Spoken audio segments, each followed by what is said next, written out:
j'ai évoqué que la principale difficulté pour nous tous aujourd'hui, c'est le confinement, les menaces de confinement et concrètement en ce qui concerne Getlink, les restrictions de circulation, pour ne pas dire les interdictions de circulation, qui sont extrêmement pénalisantes et qui détruisent la qualité et l'utilité des échanges, et en particulier des échanges culturels.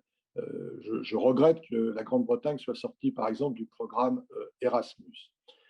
Je pense qu'effectivement, c'est le moment de réfléchir à la façon dont, dans le passé, alors que les moyens de circulation étaient nettement moins efficaces, on devait ou on pouvait avoir ces échanges culturels. Et moi, si j'ai une recommandation, c'est-à-dire s'extraire du court-termisme, s'extraire de la polémique de savoir si un nouvel élu veut se faire remarquer en parlant d'un sapin de Noël ou d'un menu dans la cantine, moi je dis qu'il faut savoir prendre du recul, il faut savoir valoriser le temps long.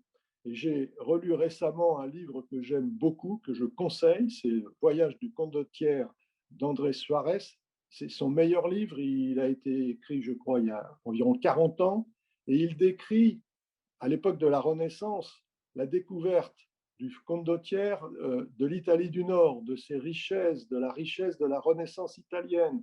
Et là, je trouve qu'on doit le méditer. Il réhabilite, ou je souhaite réhabiliter par cette lecture, la notion de temps long. Arrêtons d'être obsédés par le court-termisme. Anticipons l'avenir, préparons l'avenir, investissons pour l'avenir. Et lorsque les peintres hollandais voyageaient en Italie, les peintres français, lorsque il y avait ces échanges à l'époque de la Renaissance, regardons l'extraordinaire évolution que cela a représenté.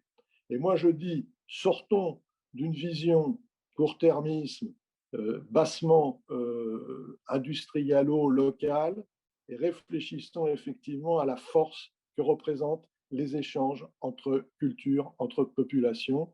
Et là, franchement, quand vous lisez ce livre, vous vous dites, on n'a rien inventé, bien au contraire, par rapport à ce qui se passait à l'époque de la Renaissance italienne.